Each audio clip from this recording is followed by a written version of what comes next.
하루는 아침으로 시작됩니다.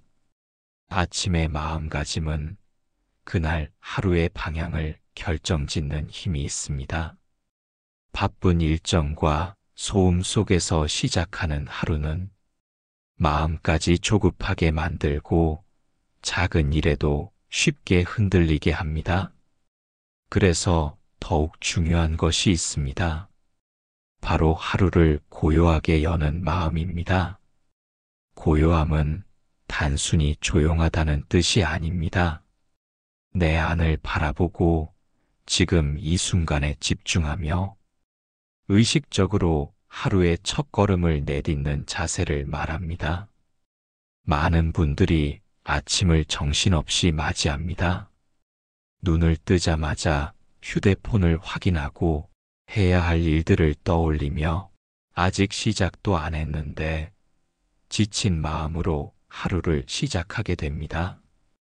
하지만 마음을 잠시 멈추고 단 몇 분이라도 고요하게 자신을 바라보는 시간을 가진다면 하루는 훨씬 다르게 펼쳐질 수 있습니다. 한 직장인의 사례가 있습니다. 그는 늘 회사에 가기 전부터 긴장과 스트레스를 느꼈습니다. 늘 시간에 쫓기며 출근했고 하루가 끝나면 지쳐 쓰러지기 일쑤였습니다. 어느 날 그는 작은 변화를 주기로 했습니다.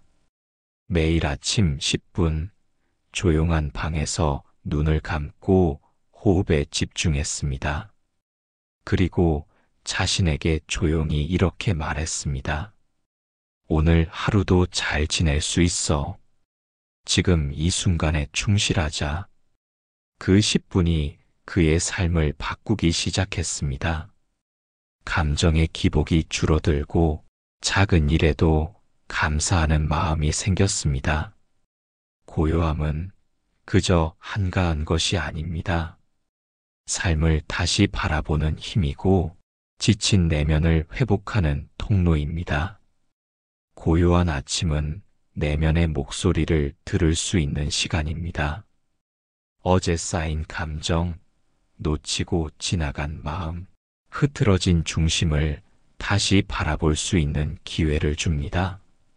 한 수행자의 말처럼 아침 명상은 마음을 정돈하는 빗자루와도 같습니다.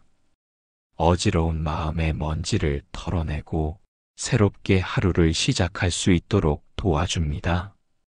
물론 처음부터 긴 시간 고요함에 머무는 것은 쉽지 않습니다. 하지만 3분이라도 좋습니다. 깨어난 후 아무것도 하지 않고 그저 숨을 들이쉬고 내쉬는데 집중해 보십시오. 심장은 조용히 뛰고 있고 공기는 부드럽게 흐르고 있습니다. 그 속에서 하루를 시작할 준비가 조금씩 이루어집니다. 고요하게 시작한 하루는 예상치 못한 일 앞에서도 마음을 흔들지 않고 중심을 잡을 수 있게 해줍니다. 반면 분주하고 산만하게 시작한 하루는 작은 충격에도 쉽게 무너지고 하루 종일 마음이 요동치기 쉽습니다. 삶은 매일 반복되지만 하루는 다시 오지 않습니다. 오늘 아침은 단 한 번뿐입니다. 그 단 한 번의 아침을 어떻게 여느냐는 결국 내가 나를 어떻게 대하는가에 달려 있습니다. 하루를 고요하게 여는 마음은 자신에 대한 배려이고 삶에 대한 존중입니다. 또한 주변과의 관계에도 큰 영향을 줍니다. 고요한 아침을 경험한 사람은 다른 이에게도 여유롭고 따뜻한 시선을 보낼 수 있습니다.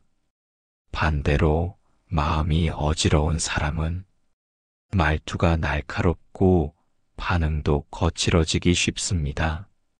한 어머니의 이야기입니다.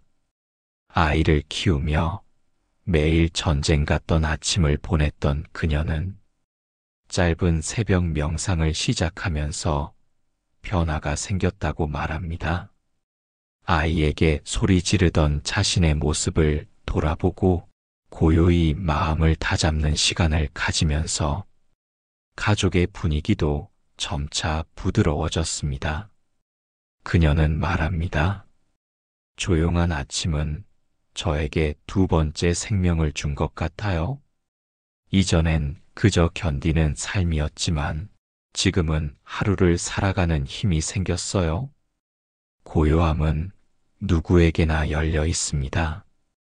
돈이 들지도 않고 특별한 장소가 필요한 것도 아닙니다. 단지 선택만 하면 됩니다. 조금 더 일찍 일어나 마음을 들여다보는 그 한 걸음, 그 한 걸음이 오늘 하루의 질을 바꾸고 인생의 방향을 바꾸는 시작이 될 수 있습니다. 삶은 바쁩니다. 그렇기에 고요함이 더욱 소중합니다. 많은 일이 일어날 것입니다. 하지만 그 많은 일에 휩쓸리지 않고 마음을 잃지 않기 위해선 아침이라는 시작이 단단해야 합니다. 고요함은 혼자가 아닙니다. 그 속엔 나 자신과 마주할 수 있는 힘이 있고 지혜와 자비가 피어날 수 있는 공간이 있습니다. 오늘도 하루를 고요하게 여는 마음으로 시작해 보시기 바랍니다. 그 마음이 당신의 하루를 부드럽게 감싸줄 것입니다. 살아가다 보면 우리는 참 많은 말을 하며 하루를 보냅니다. 안부 인사에서부터 일상의 대화, 감정의 표현, 의견의 전달까지 말은 삶의 대부분을 채우는 수단이기도 합니다. 하지만 말이 많을수록 지혜는 줄어든다는 말도 있습니다. 불필요한 말은 마음의 소리를 덮고 의도하지 않은 상처를 만들며 스스로의 중심도 흐리게 만듭니다. 그래서 수행자에게 말은 함부로 쓰는 도구가 아닙니다. 말을 아낀다는 것은 단지 입을 다무는 것을 넘어서 마음을 다스리는 훈련이기도 합니다. 한 수행자는 하루에 단 3마디만 말하기로 결심했다고 합니다. 필요한 순간이 올 때까지 침묵을 유지하며 그 짧은 말에 진심과 주의를 담았습니다. 그는 말합니다. 말을 줄이면 마음이 보인다고. 상대가 무슨 말을 하는지를 더 깊이 듣게 되고 자신이 어떤 마음을 지니고 있었는지도 더 선명해진다고 말입니다. 우리는 누군가의 말을 듣는 듯 하지만 실제로는 말할 준비만 하며 듣고 있는 경우가 많습니다. 상대가 다 말하기도 전에 끼어들고 자신의 생각을 앞세우기 일쑤입니다. 하지만 말을 아끼는 습관을 들이면 자연스럽게 경청하는 힘도 자라납니다. 경청은 상대에게는 위로가 되고 자신에게는 평온이 됩니다. 말을 줄이면 판단도 줄어듭니다. 사람들은 말 속에서 옳고 그름을 가르고 비판과 비교를 일삼으며 스스로 피로해지곤 합니다. 침묵의 수행은 이 모든 흐름에서 자신을 잠시 멈추게 합니다. 지금 하는 말이 정말 필요한 말인지, 그 말이 선한 영향을 줄 수 있는지 되돌아보게 해줍니다. 한 회사원이 있습니다. 그는 매일 회의에서 말로 주목받는 것을 즐겼지만 그만큼 스트레스도 많았습니다. 말을 잘해야 한다는 부담, 실수에 대한 두려움, 그리고 남의 평가에 대한 의식이 계속 따라다녔습니다.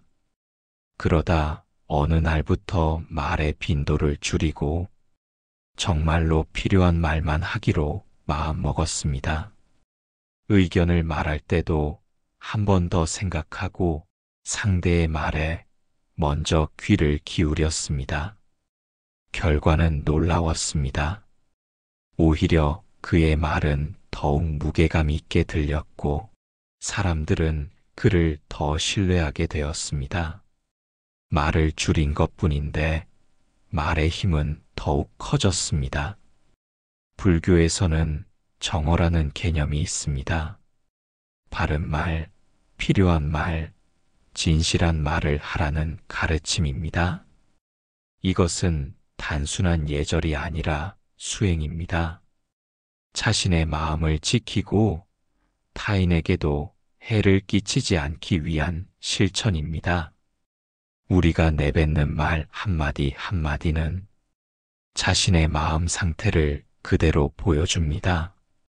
분노가 담긴 말은 곧 마음속 화를 드러내고 탐욕이 묻은 말은 욕망의 그림자를 드러냅니다.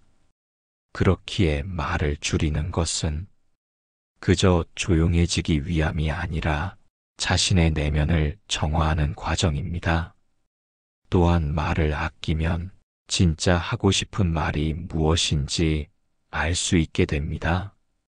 침묵 속에서 우리는 스스로에게 질문할 수 있습니다. 지금 이 말을 왜 하려고 하는지, 무엇을 원하는지, 어떤 결과를 기대하는지를 말입니다. 이 수행은 처음엔 낯설고 불편할 수 있습니다. 하지만 그 불편함을 지나면 마음에 맑은 고요가 찾아옵니다. 침묵은 관계를 무겁게 만드는 것이 아니라 오히려 관계를 건강하게 만들어줍니다. 말이 많을 때보다 오히려 말을 줄일 때 상대는 더 편안함을 느끼고 마음이 전달되기 시작합니다. 한 노스님은 제자들에게 항상 이렇게 지도했습니다. 말을 하기 전엔 3번 생각하라. 그 말이 꼭 필요한가? 그 말이 진실한가? 그 말이 누군가에게 상처를 주지는 않는가? 이 3가지 문턱을 넘을 수 있는 말이라면 그 말은 세상을 밝히는 등불이 될 수 있다고 하셨습니다. 말을 줄이는 것은 세상과 단절하겠다는 뜻이 아닙니다. 오히려 세상과 더 맑게 연결되겠다는 선택입니다. 말이 줄어들면 들리는 것이 많아집니다. 자연의 소리, 타인의 표정, 그리고 자기 마음의 작은 떨림까지 느껴지기 시작합니다. 그 모든 것이 수행의 길로 이어집니다. 가장 가까운 언어에서 가장 깊은 수행이 시작됩니다. 오늘 하루 자신에게 이렇게 물어보면 어떨까요? 이 말을 꼭 해야 할까? 이 말이 지금 필요한 말일까? 그리고 말 대신 한 번 더 숨을 쉬고 그 고요함 속에서 자신의 중심을 다시 바라보는 것. 그것이야말로 깊은 수행입니다. 말을 줄인다는 것은 표현을 멈춘다는 뜻이 아니라 더 명확하게 표현하는 길입니다. 말을 아끼는 수행은 침묵 속에서 자라는 지혜이고 조용한 실천으로 피어나는 자비입니다. 세상은 점점 더 빠르게 움직이고 있습니다. 기술은 하루가 다르게 발전하고 사람들은 늘 바쁘고 속도가 곧 효율이라는 믿음이 깊게 자리 잡고 있습니다. 하지만 빠르다고 해서 반드시 좋은 것은 아닙니다. 속도가 높을수록 놓치는 것도 많아지기 마련입니다. 삶의 풍경도 내면의 목소리도 무심코 지나치는 순간 속에 숨어 있기 때문입니다. 그렇기에 때로는 일부러 속도를 늦춰보는 것이 필요합니다. 느리게 걷는 삶, 그 속에는 우리가 미처 보지 못했던 지혜가 깃들어 있습니다. 느리게 걷는다는 것은 게으름이나 무기력이 아니라 자신의 리듬을 찾는 과정입니다. 세상의 기준이 아닌 나의 호흡에 맞춰 살아가는 삶입니다. 한 고승께서는 아침마다 사찰 마당을 천천히 걷는 것을 하루의 시작으로 삼았습니다. 그 길을 수십 년을 걸으면서도 단 한 번도 똑같은 느낌은 없었다고 하십니다. 바람의 방향, 흙냄새, 새소리, 자신의 감정, 모든 것이 매일 새롭다고 하셨습니다. 빠르게 걷는 사람은 목적지에 도달할 수는 있지만 그 길 위에서 펼쳐지는 수많은 감각은 놓치게 됩니다. 느리게 걷는 사람은 길을 통해 삶을 체험합니다. 발을 디디는 순간순간에 집중하고 그 안에서 마음을 들여다보게 됩니다. 느림은 마음을 가라앉히고 생각의 혼란을 정리하게 해줍니다. 빠르게 반응하고 말하고 판단하는 대신 천천히 느끼고 이해하며 바라보게 합니다. 한 직장인은 늘 시간에 쫓기며 일하다 몸과 마음이 지쳐 병원 신세를 지게 되었습니다. 의사의 권유로 산책을 시작했는데 처음엔 시간 낭비처럼 느껴졌다고 합니다. 그러나 하루 20분씩 걷는 동안 오히려 일할 때보다 집중력이 높아졌고 마음도 훨씬 안정되었다고 합니다. 느림은 삶의 효율을 떨어뜨리는 것이 아니라 삶을 더 깊게 만드는 힘입니다. 단순한 속도 조절이 아니라 삶에 대한 태도의 변화입니다. 불교에서 말하는 정념은 지금 이 순간에 완전히 집중하는 것을 말합니다. 느리게 걷는 행위는 그 자체가 수행이 될 수 있습니다. 발걸음을 내딛는 감각, 숨쉬는 흐름, 스치는 생각 하나까지 알아차리며 지금 이 순간에 머무는 연습이 됩니다. 바쁜 도시 한복판에서도 의식적으로 걸음을 늦춰보십시오. 횡단보도 앞에서 계단을 오를 때, 길을 건널 때 한 걸음 한 걸음을 의식해 보는 겁니다. 그러면 그동안 무심코 지나쳤던 것들이 보이기 시작합니다. 꽃 한 송이의 생명력, 아이의 웃음소리, 구름이 천천히 흘러가는 하늘의 여유. 삶은 속도보다 깊이가 중요합니다. 느림 속에서는 삶의 맛이 더욱 짙어집니다. 맛있는 음식을 천천히 씹어야 그 풍미를 느끼듯이 삶도 천천히 음미해야 진짜 의미가 드러납니다. 한 어르신은 평생을 공장에서 빠르게 일하며 살아오셨습니다. 은퇴 후 처음엔 무기력하고 허무하셨다고 합니다. 하지만 이웃의 권유로 매일 아침 공원을 걷기 시작했습니다. 천천히 걷다 보니 자신이 얼마나 많은 것을 놓치며 살았는지 깨달으셨다고 합니다. 새벽의 바람, 흙냄새, 사람들의 인사, 이 모든 것이 그분에게는 삶의 선물이 되었다고 하셨습니다. 느림은 자비심을 키우는데도 도움이 됩니다. 자신을 다그치지 않고 다른 사람을 서두르지 않으며 그 존재 그대로를 인정하게 됩니다.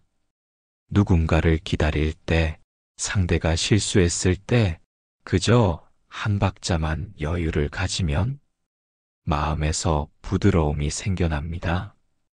또한 느리게 산다는 것은 탐욕에서 벗어나는 길이기도 합니다. 더 많이, 더 빨리, 더 높이 이런 생각에 사로잡힌 채 살아간다면 끝없는 비교와 경쟁 속에서 자신을 잃게 됩니다. 하지만 느리게 걷는 삶은 욕망을 잠시 멈추고 이미 가진 것들을 바라보게 합니다. 숨을 천천히 쉬듯, 걸음을 천천히 디디듯, 우리의 삶도 그렇게 고요하고 단단하게 흐를 수 있습니다. 오늘 하루 너무 빨리 달리려 하지 마십시오. 잠깐 멈춰서서 하늘을 보며 자신에게 이렇게 물어보면 좋습니다. 나는 지금 어디로 가고 있는가? 내 마음은 지금 어떤가? 느리게 걷는 삶은 외부를 향한 질주를 멈추고 내면을 향한 길을 걷는 것입니다. 그 길 위에서 우리는 잊고 있던 감사, 놓치고 있던 평화, 기다리고 있던 지혜를 다시 만날 수 있습니다. 우리는 흔히 자비를 크고 드러나는 행동이나 감동적인 말로 표현되는 것으로 생각합니다. 하지만 진짜 깊은 자비심은 때로 아무 말도 없이 조용히 피어나는 경우가 많습니다. 소리 없는 자비심은 말로 드러내지 않고 빛나는 행위로 표현되지 않으며 누군가 알아주지 않아도 그저 그 자리에 머무르며 상대를 위한 마음을 내는 태도입니다. 어떤 수행자는 매일같이 절 마당을 쓸었습니다.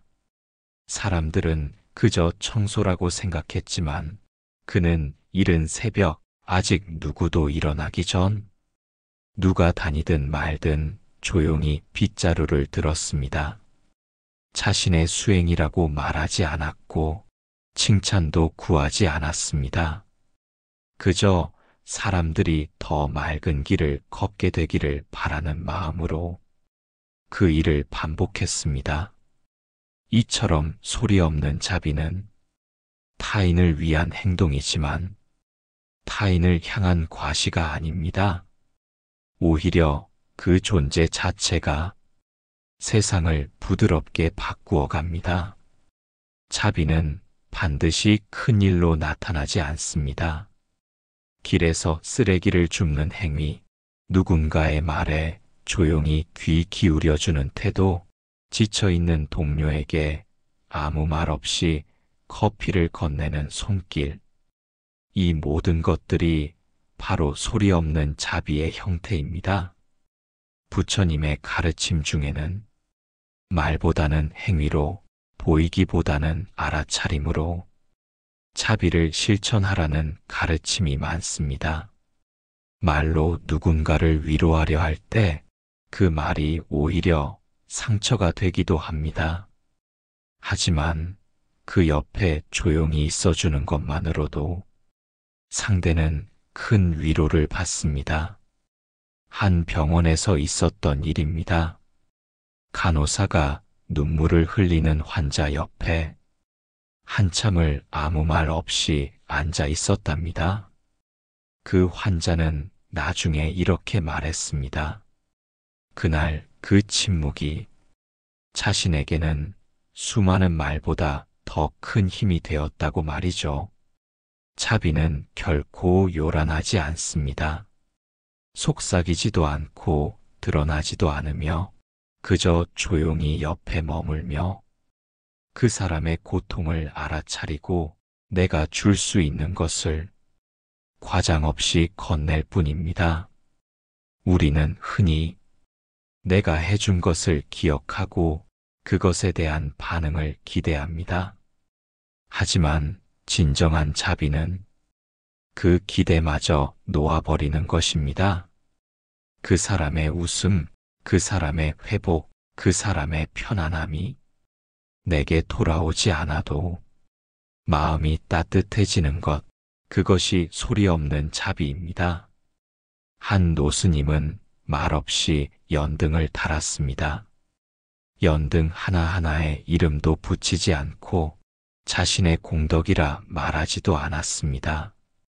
그저 어두운 곳에서 길을 찾는 이들에게 작은 불빛 하나라도 닿기를 바라는 마음이었습니다. 소리 없는 자비는 수행의 결과이자 마음의 연습입니다. 내 마음에 자비가 차오르면 굳이 설명하지 않아도 그 마음은 행동과 표정과 분위기로 전달됩니다. 아이를 키우는 부모도 그렇습니다. 밤새 아픈 아이 곁을 지키면서 아무 말 없이 물수건을 바꾸고 잠든 아이 이불을 덮어주는 순간, 그 순간의 마음이 바로 자비입니다. 아이에게 무언가를 말하지 않아도 그 사랑은 분명히 전해집니다. 사회도 마찬가지입니다. 함께 사는 사람들 사이에서 누가 더 잘하고 누가 더 인정받느냐보다 누가 더 조용히 필요한 것을 채워주느냐가 공동체를 따뜻하게 만듭니다. 자비는 종종 힘든 사람을 대신해 말해주고 소외된 사람을 대신해 행동하며 고통받는 이를 위해 나서기도 하지만 더 자주, 더 깊게는 그저 옆에 있어주는 형태로 나타납니다. 그래서 우리는 자비를 행하되 말하지 않고 도움을 주되 드러내지 않으며 진심을 담되 기대하지 않는 그런 마음을 닦아야 합니다. 소리 없는 자비는 상대를 바꾸려 하지 않습니다. 그 사람이 지금 있는 자리, 지금 겪고 있는 감정 그대로를 인정해주고 받아주는 일입니다. 그렇게 자비는 상대의 마음을 열게 하고 세상에 작은 따뜻함을 남기게 됩니다. 그 따뜻함은 시간이 지나 또 다른 자비를 낳고 또 다른 선한 영향을 퍼뜨립니다. 그러니 오늘 하루 굳이 큰일을 하려 하지 않아도 좋습니다. 누군가를 꼭 가르치려 하지 않아도 괜찮습니다. 그저 누군가의 말에 귀를 기울이고 도움을 필요로 하는 일을 조용히 도와주고 나 자신에게도 부드러운 시선을 건네며 그 자리에 머무는 것, 그것이 바로 소리 없는 자비심이 만들어내는 가장 강하고도 따뜻한 변화입니다.